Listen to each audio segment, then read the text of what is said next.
الحمد للہ رب العالمین والصلاة والسلام علی رسولہ الکریم اما بعد فاعوذ باللہ من الشیطان الرجیم بسم اللہ الرحمن الرحیم وعن زارع وکان فی وفد عبد القیس قال لما قدمنا المدینة فجعلنا نتبادر من رواحلنا فنتقبل ید رسول اللہ ورجلہ صدق اللہ و صدق رسولہ الکریم۔ ترجمہ کیا حدیث پاک سے؟ حدیث پاک کا ترجمہ یوں ہے کہ حضرت زارع رضی اللہ تعالیٰ عنہ سے روایت ہے جب وہ وفد عبد القیس میں شامل تھے کہ جس وقت ہم مدینہ منورہ آئے تو اپنی سواریوں سے اترنے میں جلدی کی اور سالت مآب صلی اللہ تعالیٰ علیہ وآلہ وسلم کے ہاتھ اور پاؤں مبارک کو بوسہ دیا۔ اللہ اور اس کے رسول کا قول سچا ہے۔ تو عزیزان گرامی قدر، آج ہم نے ایک ٹاپک جو جواز دست بوسی ہے وہ شروع کیا ہے۔ تو ہاتھ پاؤں چومنے کا جو جواز ہے، دلیل ہے، وہ حدیث پاک سے ثابت ہے جسے صاحب مشکات نے بحوالہ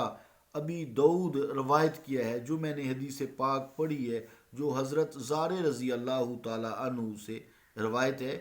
کہ جو وفد تھا، وفد جو قیس تھا، تو اس میں وہ شامل تھے۔ تو فرماتے ہیں کہ جب ہم مدینہ شریف میں آئے تو اپنی سواریوں میں اترنے میں ہم نے بہت جلدی کی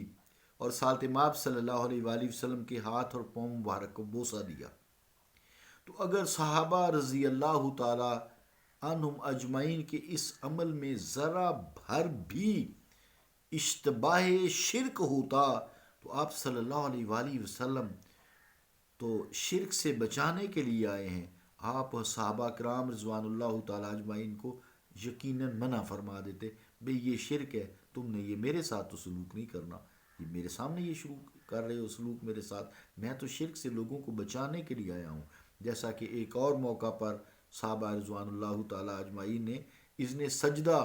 طلب کرنے میں یہ فرمایا تھا، جیسے کہ ہم بیان کر چکے ہیں کہ اللہ تعالیٰ کے علاوہ کسی کو سجدہ کرنا جائز نہیں اور اس کی اجازت نہیں۔ کسی معاملہ میں شارع علیہ الصلوۃ والسلام کا سکوت اختیار فرمانا اس کی جواز دلیل ہوتا ہے، ورنہ امر بالمعروف اور نہی عن المنکر کا برملا اظہار و اعلان تو نبی کریم علیہ الصلوۃ والسلام کا فرض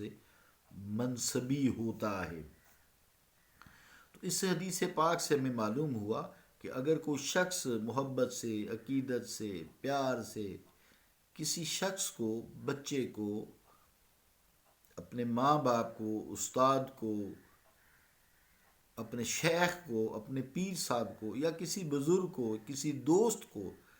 اگر ہاتھ پہ یا پاؤں پہ بچوں کے بوسہ لوگ دیتے ہیں، حضور کریم علیہ الصلوۃ والسلام گردن پہ بوسہ دیتے تھے۔ عرب میں رواج ہے کہ جب وہ ملتے ہیں تو وہ گال پہ بوسہ دیتے ہیں، گردن پہ بوسہ دیتے ہیں، ماتھے کو چومتے ہیں۔ تو معلوم یہ ہوا کہ جو لوگ ہاتھ چومنے کو، بوسے کو ہاتھ چومنے کے شرک قرار دیتے ہیں، اس بوسے کو شرک قرار دیتے ہیں یا بدعت قرار دیتے ہیں، وہ غلط راہ پر ہے۔ انہیں اس حدیث پاک کے مطابق یہ دلیل ہے اور یہ کرنا بھی چاہیے، منع کرنا چاہیے شرک سے، لیکن یہ جو ہے شرک نہیں ہے۔ شرک ان الشرک لظلم عظیم، بے شک شرک جو ہے وہ ظلم عظیم ہے، اس سے روکنا چاہیے، لیکن یہ شرک نہیں ہے۔ شرک جو ہے اس کو سمجھنا بھی چاہیے، جیسا کہ ہم نے پچھلے چیپٹروں میں شرک کا مفہوم، شرک کی اصطلاحی، شرک کی لغوی تعریف بیان کی ہے کہ ویسے بھی شرک کا تعریف بڑی آسان ہے، صفت ایک ہو، اس میں دو یا دو سے زیادہ شریک ہوں تو شرک ہے، اور ہو بہو ایک جیسے شریک ہوں۔ تو اللہ تعالیٰ ہمیں شرک سے بچائے اور شرک خام خواہ مومنوں پر